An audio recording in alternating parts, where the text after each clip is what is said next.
नमस्कार, मैं पंडित केशव शर्मा स्वागत करता हूं आपका।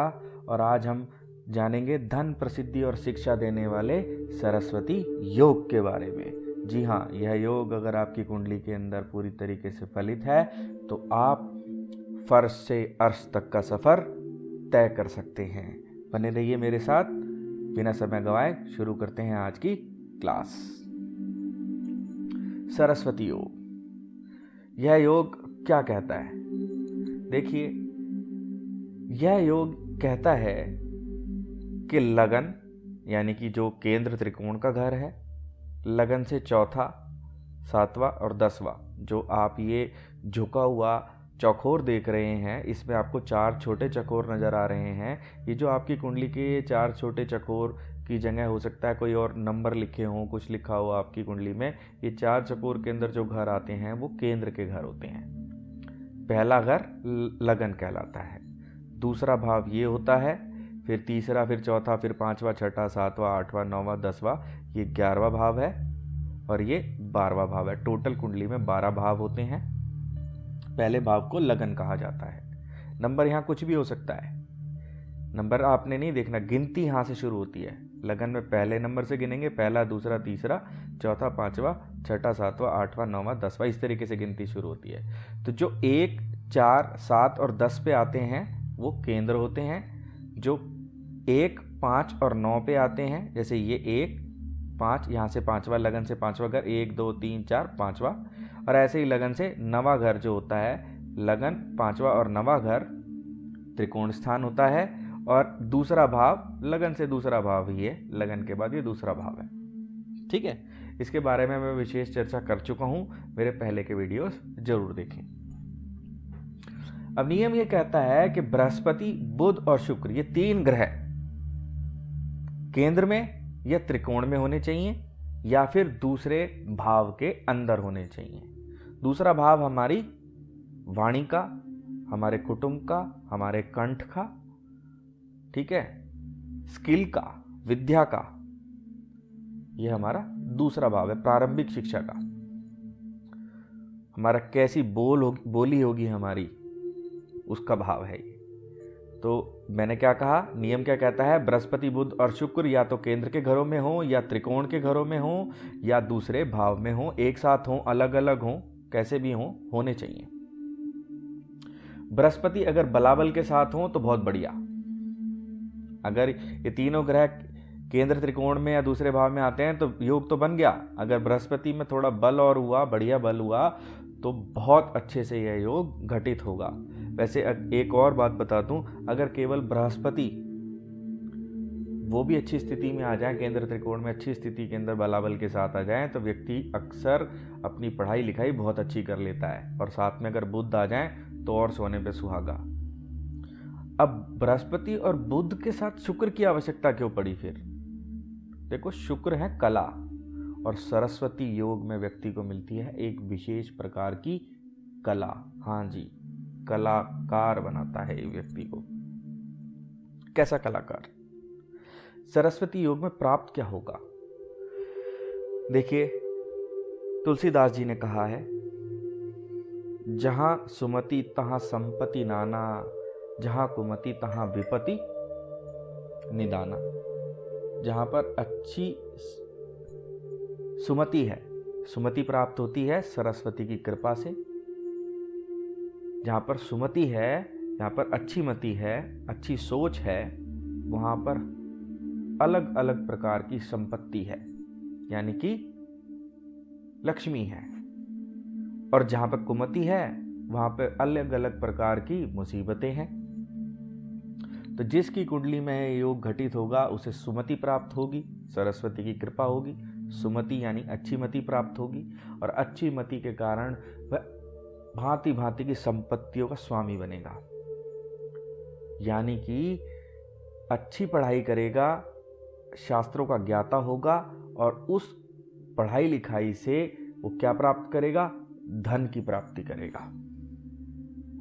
सिर्फ धन ही संपत्ति नहीं होती, और क्या संपत्ति होती है? एक निधि धन है। एक निधि, सबसे पहला जो व्यक्ति का धन है वो तो शरीर है, तो शरीर भी स्वस्थ रहना चाहिए। तो ऐसा व्यक्ति स्वस्थ शरीर का, स्वस्थ मन का होगा, अच्छी बुद्धि का होगा, मलिन बुद्धि नहीं होगी। उसके कर्म, देखो कलयुग है, कुछ फर्क तो पड़ेगा, लेकिन उसके कर्म काफ़ी अच्छे होंगे, सोच काफ़ी अच्छी होगी उसकी। अब उसके स्त्री अच्छी होगी, उसको अच्छे आज्ञाकारी पुत्र पुत्रियां मिलेंगे, धन की प्राप्ति होगी, वह व्यक्ति राज्य के द्वारा सम्मानित होगा। राज्य के द्वारा सम्मानित होने का मतलब है उसको कोई पद्म श्री, पद्म विभूषण, कोई अवार्ड मिलेगा, उसको कोई गवर्नमेंट औहदा मिलेगा, उसको उसकी पहचान करेगी सरकार के, हाँ भाई एक व्यक्ति है ये भी, यानी कि उसको यश की प्राप्ति होगी। सरकार के द्वारा अगर कोई रिकॉग्नाइज करा जाए तो उसको मशहूरी मिलती है, यश मिलता है, प्रसिद्धि मिलती है, ठीक है, तो वो यशस्वी होगा, उसका यश चारों तरफ फैलेगा। यह सरस्वती योग के अंदर व्यक्ति को प्राप्त होता है। गवर्नमेंट जॉब मिलेगी, गवर्नमेंट औहदा मिलेगा, गवर्नमेंट की कृपा बरसेगी, ऐसा व्यक्ति सरकार के लिए की आंखों का तारा होता है। अब देखेंगे एग्जाम्पल कुंडलियों के माध्यम से इस योग को समझेंगे, बिना इसके समझ में नहीं आएगा। तो ये आपके सामने 2 एग्जाम्पल कुंडलियां हैं। यहाँ पर देखेंगे एग्जाम्पल नंबर 1 के अंदर लगन के अंदर ही 10 नंबर लिखा है, यानी कि यह मकर लगन की कुंडली हुई। 10 के बाद 10, 11, 12, फिर 12 के बाद 12 भाव होते हैं, तो 12 के बाद फिर 1, 2, 3, 4, 5, 6, 7, 8, 9, ये हमारी 12 राशियाँ होती हैं। ये राशियों की लगन में राशि पड़ी मकर, 11, 12, फिर 12 के बाद 1 से गिनती शुरू होगी। अब जैसे मैंने कहा केंद्र स्थान इस स्क्वायर के अंदर बनते हैं, ये जो चकोर है इसके अंदर बनते हैं, तो 10, 1, 4 और 7 जिस जगह ये नंबर लिखे हैं वो इस कुंडली के केंद्र स्थान बने। लगन पहला घर होता है, लगन से दूसरा घर हुआ जहाँ पे 11 नंबर लिखा है, लगन से 5वां घर हुआ, 1, 2, 3, 4, 5, ये वाला लिखा यहाँ पर 2 नंबर, इससे कोई फर्क नहीं पड़ता, लेकिन ये लगन से 5वां घर है। इसी तरीके से लगन से 9वां घर बनेगा, ये वाला जहां पर 6 नंबर लिखा है, ठीक है। अब शर्त ये थी कि शुक्र, बुध और गुरु केंद्र में, त्रिकोण में या दूसरे घर में होने चाहिए। तो देखिए बुध लगन में ही मौजूद हैं, गुरु दशम स्थान के अंदर केंद्र में मौजूद हैं, और शुक्र दूसरे घर में मौजूद हैं। इस कुंडली के अंदर सरस्वती योग बना, बिल्कुल बन गया। एग्जाम्पल नंबर 2 सेकंड कुंडली को देखते हैं। लगन में 7 नंबर लिखा है, तुला लगन की है कुंडली बनती है, शुक्र देवता की राशि हुई तुला। वहां पर लगन के अंदर ही बुध देवता बैठे हुए हैं। दूसरे घर जो है, दूसरा भाव जो है उसमें शुक्र बैठे हुए हैं, और केंद्र के ही दशम भाव में गुरु उच्च के होकर बैठे हुए हैं। जी हाँ, मेरी वीडियो है उच्च और नीच के ग्रह के ऊपर, अगर आपको नहीं मालूम है कि गुरु कहाँ उच्च के होते हैं तो वो देख सकते हैं, या दूसरे ग्रहों के बारे में भी देख सकते हैं। यहाँ पर बस मैं आपको इतना बता दूं कि जहाँ कुंडली में 4 नंबर लिखा हो, अगर वहीं गुरु बैठ जाए तो गुरु उच्च के होते हैं। और यहाँ पर गज केसरी योग भी बन रहा है, जिसके बारे में हम फिर कभी और वीडियो में बात करेंगे। आज का हमारा विषय सरस्वती योग है, तो यहाँ पर भी सरस्वती योग बन रहा है और यहाँ पर भी सरस्वती योग पूरी तरीके से बन रहा है। किन की कुंडलियाँ हैं ये? क्या इनको वो प्राप्त हुआ जो मैंने आपसे कहा कि ये चीजें इनको प्राप्त होंगी? देखते हैं। देखिए ये पहली कुंडली है आज के आधुनिक जमाने के बहुत ही मशहूर कवि कुमार विश्वास जी की। कोई दीवाना कहता है, ये कविता लोगों को मुंह जवानी याद है। इनकी ये कविता ने तो इतनी धूम मचाई है कि बस पूछो ही मत। सरस्वती ने जैसे इनके सर पर हाथ रख रखा हो, इतनी कृपा है। ये अपने इंटरव्यू में बताते हैं कि एक बार कविता पढ़ ली तो याद हो जाती थी, अभी तक याद है इन्हें कविताएं। अब ये देखेंगे दूसरे नंबर की कुंडली, और देखिए सुंदर बच्चे, सुंदर बीवी, पर्सनल लाइफ बड़ी अच्छी, अच्छा मकान अपना बनाया हुआ, ठीक है, गाड़ी, भूमि, भवन, पॉलिटिकल जान पहचान, पॉलिटिक्स में भी रहे, ठीक है, कुछ अनबन हुई अपने आदर्शों को लेके, क्योंकि ऐसा व्यक्ति जैसे मैंने कहा उसके पास सुमति है, कुमति नहीं है, तो वो अपनी उस सुमति को बैंड नहीं करेगा, जो सही है उस रास्ते पर ही चलेगा। नहीं बन पाई बात, क्योंकि कलयुग का थोड़ा सा असर है, इसलिए गवर्नमेंट से थोड़ी बन नहीं रही सुमति की वजह से। फिर भी गवर्नमेंट से बेनिफिट भी मिल रहे हैं, ऐसा नहीं है कि गवर्नमेंट से कोई इनको बेनिफिट नहीं मिला। जब चाहे जब नेता भी बन सकते हैं। इन्होंने कई नेता बनाए हैं कुमार विश्वास जी ने, ये तो वैचारिक मतभेद रहा। ठीक है, अब देखेंगे एग्जाम्पल नंबर 2। यह कुंडली है हरिवंश राय बच्चन जी की। जी हाँ, ये वही हैं मधुशाला के लिखने वाले। इनको पढ़े बिना कोई कवि नहीं बन सकता हिंदुस्तान के अंदर। इन दोनों को इनफैक्ट आज तो मैं ये बात कहूँगा, आज के ज़माने में ये, अब देखिए हरिवंश राय जी के जो संतान हुई अमिताभ बच्चन जी, उनको कौन नहीं जानता। तो स्त्री भी मिली, पुत्र का भी सुख मिला, पुत्र के नाम से जाने जाते हैं ये। वो इनसे भी आगे निकल गए, ये तो विख्यात हैं ही, वो इनसे भी आगे निकल गए अमिताभ बच्चन जी। तो ये जो योग है वो साधारण योग नहीं है, ये प्रसिद्धि का बहुत अच्छा योग है। हर प्रकार से सुख सुविधा प्राप्त कराता है, लंबा जीवन देता है, व्यक्ति को मेधावी बनाता है।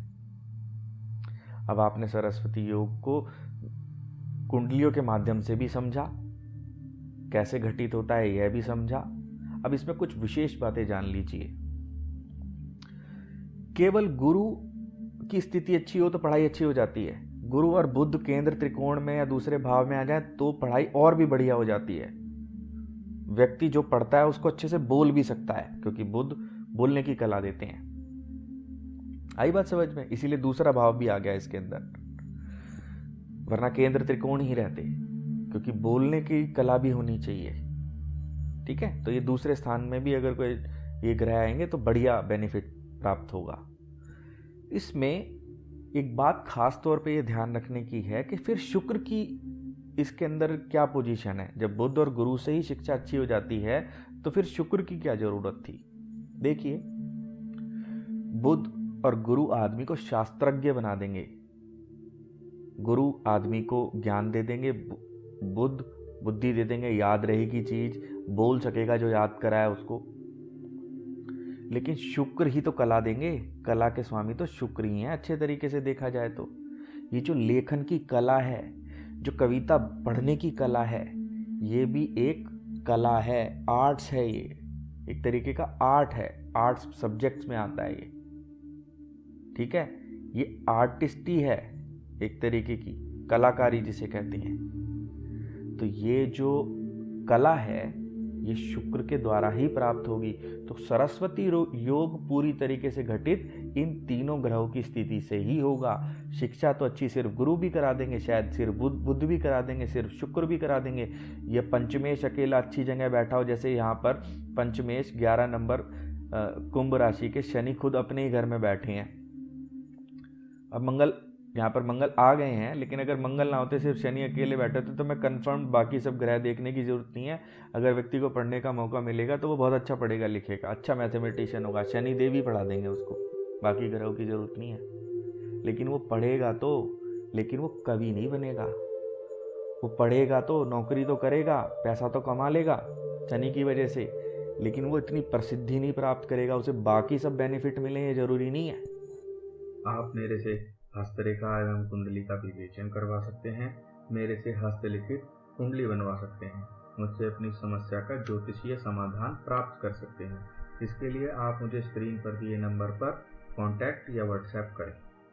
आप अपना प्रश्न कमेंट बॉक्स में अपने जन्म तिथि, जन्म स्थान और जन्म समय के साथ पूछ सकते हैं। मैं कोशिश करूंगा कि अधिक से अधिक लोगों को समाधान दे सकूं। कोई विशेष कुंडली पर वीडियो भी बना सकता हूं। आज के लिए इतना ही, फिर मिलेंगे। जय श्री राम, धन्यवाद।